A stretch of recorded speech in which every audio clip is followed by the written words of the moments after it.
안녕하세요. 오늘은 제 개인적인 경험을 좀 말씀을 드릴 건데요. 물론 이제 비트코인하고 연관을 지어서 말씀드릴 거예요. 이제 저는 이제 가급적이면 제 개인의 경험을 말씀을 안 드리려고 하는데 이유는 그냥 신상이 노출되는 거가 좀 꺼려지기 때문이죠. 근데 사실 또 개인적인 얘기가 재미가 있어요. 그래서 그냥 맨날 비트코인 좋다라는 원론적인 얘기를 하는 것보다 한 번쯤은 해도 될까 해서 지금 얘기를 하는 거거든요. 뭐 쉽게 결정한 건 아니고 그동안 계속 옛날부터 고민을 했었어요. 이렇게 이런 나의 경험을 말하는 게 혹시나 이제 자랑이 될 수도 있고요. 근데 하여튼 재미를 제공한다는 점에서는 괜찮을 것 같아서 한번 말씀드리려고 합니다. 일단 저는 가난하게 자랐고 지금도 가난하고 하지만 이제 앞으로는 비트코인이 있기 때문에 가난을 면하겠죠. 근데 이제 가난이라는 게 참 여러 가지 의미를 저한테는 가지는데 이게 뭔가 벗을 수 없는 굴레 같은 그런 어떤 감옥 같은 느낌도 들기도 하고 어떨 때는 이게 이제 자랑스러운 훈장이 되기도 하죠. 근데 뭐 저는 이제 가난을 솔직하게 말해서 부끄러워하는 것 같아요. 그러니까 가난은 이제 어차피 개념 자체가 상대적인 거기 때문에 누군가 이제 비교를 하다 보면은 상대보다 내가 못하다는 생각이 들면 이제 부끄러움이 생기는 거죠. 간단히 이제 예를 들어서 보면 저는 이제 제가 중고차를 싸게 사가지고 고장난 곳을 이제 수리해가지고 잘 타고 다니는데 이제 제가 항상 이 차를 타고 가면서 느끼는 것은 내가 이 강철로 만든 이 훌륭한 이동수단을 연료 몇만 원 이렇게 넣고 이렇게 내가 몰 수 있구나, 내가 이거를 작동시킬 수 있구나, 나한테 이런 엄청난 재산과 나한테 힘이 있구나, 이런 거를 진짜 많이 생각을 하거든요. 저는 일상적으로 제 차가 훌륭하다고 생각해요. 근데 이제 평상시에 저 혼자만으로 생각했을 땐 괜찮은데 이게 어디 이제 예를 들어서 소개팅 자리를 갔는데 여성분의 차가 아주 훌륭하다 그러면 이제 움츠려 드는 거죠. 이게 뭔가 초라해지는 것 같고 자신감도 없어지고 그런 게 있는 것 같아요. 그래서 이게 비교하지 않고 그냥 제 차만 봤을 때는 감지덕지지만 이게 다른 사람들의 비싼 차와 비교하면 또 작아지는 것은 사실이거든요.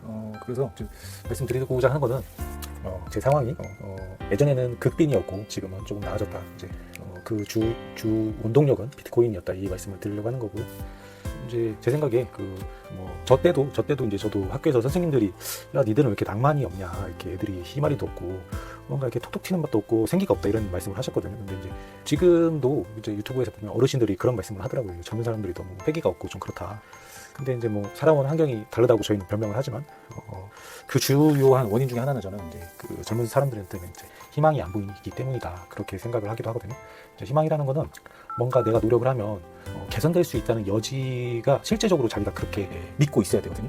근데 내가 뭔가 노력을 했을 때 개선될 수 없다거나 실패를 여러 번 함으로 인해서 이게 깰 수 없는 벽이라고 느껴지는 순간 이제 포기를 하게 되면 이제 절망하는 거죠. 그러면 이제 사람이 이제 동태눈깔이 되는 거죠. 그래서 그렇게 사회적으로 이렇게 젊은 세대가 삶의 원동력을, 희망을 잃어가는 주요한 원인이 저는 이제 비싼 집값이 있다고 생각을 해요. 물론 이제 비트코이너들은 건전화폐라는 이 큰 타이틀 안에서 바라보기도 하지만 저는 집이라는 공간이 독립된 그 편안하고 안락한 휴식을 취할 수 있는 공간이 인간이라는 종에게 굉장히 특별한 의미를 갖고 있다고 생각을 하기 때문에 그러니까 필수제죠. 그리고 사람들이 그래서 돈 있는 사람들이 부동산을 여러 채 사는 걸까? 아니에요. 돈 없는 사람들도 어차피 집은 살 테니까 다시 돌아서 그래서 이제 집값이 너무 비싸기 때문에 지금 집값이, 지방도 제가 아파트는 30평대가 수억 원으로 호가하는 걸로 알고 있어요.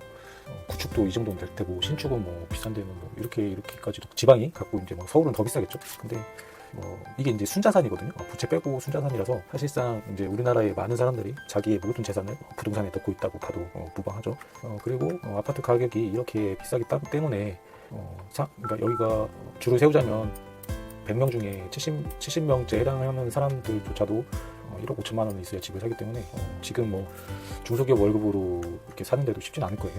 그러면 이 집값이 너무 높기 때문에 물론 임금이 좀 따라와 주면은 조금 완화되는 효과도 있겠지만 그렇지 못한 상황이기 때문에 희망이 없다. 아까 그래서 제가 했던 말은 제 얘기를 좀 더 하자면 저는 여기에 속했어요. 여기에 속해서 사실 별 희망이 없었죠. 여기에 속하는 사람들이 제가 폄하하는 게 아니고 사실 제가 열심히 산 것도 아니에요.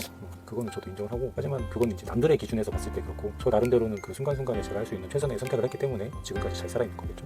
그래서 여기서 속해 있다가 지금은 좀 나아졌죠. 어느 정도라고 말씀을 드리기 어렵고 아주 저 끝에 부자가 되려고 하면 아직 멀었지만 그래도 예전보다 상황은 좋아졌는데 그 주요한 원인이 비트코인이었다. 비트코인 덕을 많이 봤다. 그리고 앞으로 그 비트코인의 가격 상승 폭은 계속 꾸준히 큰 폭으로 상승할 것이기 때문에 저는 앞으로도 자산 축적을 계속 그 비트코인으로 할 것이다 말씀을 드리고요. 지금 이렇게 말씀드리는 이유 자체는 그냥 그런 거죠. 그냥 원래 사람이 어떤 그 목표 의식이 있으면 그냥 달려나가면 되는데, 사실 목표라는 게 아직 성취하기 이전의 그런 어떤 상태이기 때문에 목표를 달성해 나가는 과정 속에서 계속 불신이 생기기 마련이잖아요. 그래서 가급적이면은 목표를 세워놓고 거기에 그 목표를 탑다운 방식으로 해서 내가 어떤 사람이 되려고 하면 그 사람이 되기 위해 어떤 과정들이 필요한가를 이제 쭉 계획을 세워서 실천하는 것이 필요할 텐데, 그 목표 자체가 자주 흔들려 버리면 중간에 많이 포기하기도 하죠. 아무튼 그런 의미에서 꼭 남이 결과를 이뤄내고 그 결과를 보고 스타트를 끊겠다 하는 분들이 있어서 그러지 마시라.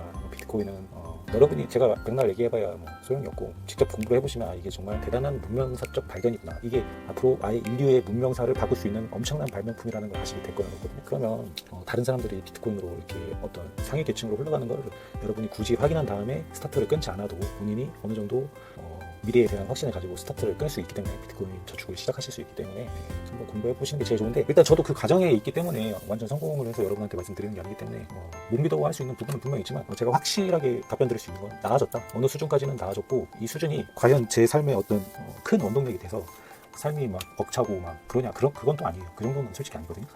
비트 맥시 중에 이제 지분전쟁 채널을 운영하신 분은 이제 하루하루에 충실하면서 자기 할 거 하면서 일도 하고 독서도 하고 운동도 하고 하면서 이렇게 삶을 충만하게 가져가면서 비트코인만 모으면 된다, 이게 비트코이너들의 삶이다, 이렇게 말씀을 하시거든요. 저도 그러고 싶어요. 저도 제가 막 정말 기분도 항상 이렇게 좀 어느 정도 약간 업돼 있고 그런 상태이고 싶은데, 저 개인의 문제일지 몰라도 아무튼 제가 비트코인으로 경제적으로 어느 정도 조금 성장한 건 맞지만, 그 경제적 성장으로 인해서 제가 뭔가 제 삶이 확연하게 바뀌었다든가 제 그 세상의 뷰가 좀 더 아름답게 바뀌었다든가 그런 건 없어요. 근데 모르겠어요. 이제 제가 정말 이제 내 집을 제가 안락한 공간을 마련할 수 있고, 뭔가 내가 그 소득으로부터 경제적 그 근로소득으로부터 어떤 자유를 얻을 수 있다면, 그런 시점이 되면 정말 뭔가 세상을 바라보는 뷰가 달라질 수도 있지 않을까, 그런 생각을 하는데 모르겠어요. 그때가 돼봐야 알겠죠. 적설이 그냥 제 얘기를 이런저런 얘기를 두런두런 하다 보니까 좀 길어졌는데, 제가 예전에 읽은 책 중에, 읽었다기보다는 그냥 소개받은 책이에요. 다른 사람으로부터 소개받은 책인데, 이제 가난한 이의 살림집이라고 해서, 이 책을 그때 언뜻 봤었는데 그게 굉장히 인상 깊어서 언젠간 읽어야 되겠다 하고 책을 사놓고 여태까지 안 읽었어요. 좀 읽으면 약간 재미없는 것 같기도 하고, 근데 그 내용은 굉장히 또 좋긴 좋아요.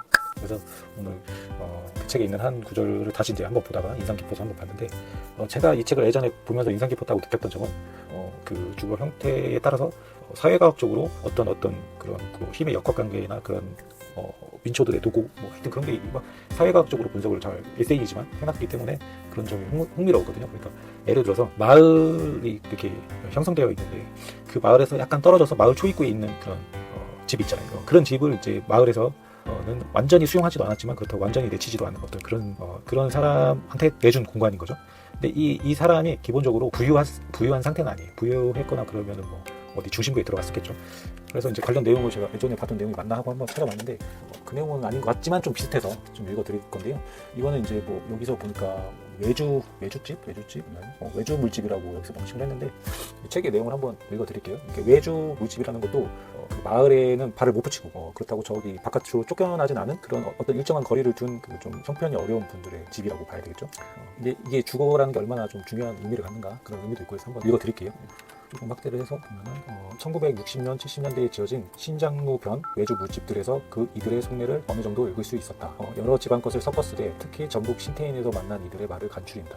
이제 전북 신태인에서 외주 물집에 살던 분의 얘기인 거죠. 길가다 이 집이, 그러니까 다 보인다. 사람들이 버스 타면서도 쳐다보고 심지어 아이들이 학교 가면서도 본다. 그냥 보는 게 아니다. 힐끔 보는데 그 사람들이야 그저 힐끔이지만 그 눈길이 칼날처럼 날카롭고 싫다. 그런 눈길 당하지 않아 보면 모른다. 그 집에선 방이랄 것도 없다. 그런데도 쳐다보았다. 힐끔 말이다. 신태인에서 녹취한 대로 외주 물집의 가장 큰 특성은 바로 길가에서 훤히 들여다보여 사생활이 속절없이 드러나는 데 있다. 이런 점은 집이 가지는 약점 가운데서도 가장 치명적인 것으로, 이 안에서 생활하는 가족 구성원들은 단 한 시간도 제 생활과 미래를 제대로 설계하기 어려워 보였다. 자연, 집과 가족에 대한 자긍심과 결속력이 현저히 약화되는 결과를 낳을 수밖에 없었다. 그래서 제가 그 집값 얘기를 계속 하지만, 안정된 집을 마련한다는 게 이게 가족을 구성하고 이렇게 살아간다는 것에 이제 기반이 되기 때문에 그런 터전이 없으면 어떤 미래를, 가족 공동체라는 미래를 꿈꾸는 게 조금 어려울 수 있겠죠. 그래서 한번 소개를 해드렸고요. 그래서 좀 집값이 좀 정상화되면 좋겠지만, 그렇기는 힘들어 보이죠. 대다수 우리나라 사람들의 부가 지금 아파트에 있는데 아파트 가격이 내려가면 다 손해를 보는 거일 테니까요. 그래서 오늘 이제 제 가난에 대한 제 상태 그리고 제 생각 그리고 그거를 비트코인이 얼마나 좀 상승시켜주면서 제가 그래도 조금 경제적으로 예전보다는 나아질 수 있었는지 그런 부분 설명드렸고 우리나라의 집값이 너무 높음으로 인해서 젊은 세대들이 어떤 희망을 잃을 수밖에 없다는 제 생각 그리고 그 집이 단순히 어떤 그 수익을 얻기 위한 그런 어떤 자산 시장으로서가 아니라 집이 정말 우리 생활에서는 그 가족 구성원들이 가족에 대한 자긍심을 결속하고 미래를 설계할 수 있는 공간인데 그런 공간이 없기 때문에 구하기가 어렵기 때문에 좀 굉장히 좀 전 국민이 좀 힘들어하고 어려운 상황이 아닌가 그런 생각이 듭니다. 물론 이제 계속 말씀드리지만 이제 비트코인은 이런 높은 집값인 상태라고 하더라도 비트코인 자체의 그 상승률이 부동산의 상승률보다 월등하기 때문에 다시 한번 말씀을 드리지만 비트코인 공부를 시작하셨으면 좋겠다. 오늘은 이 정도로 마무리하겠습니다. 감사합니다.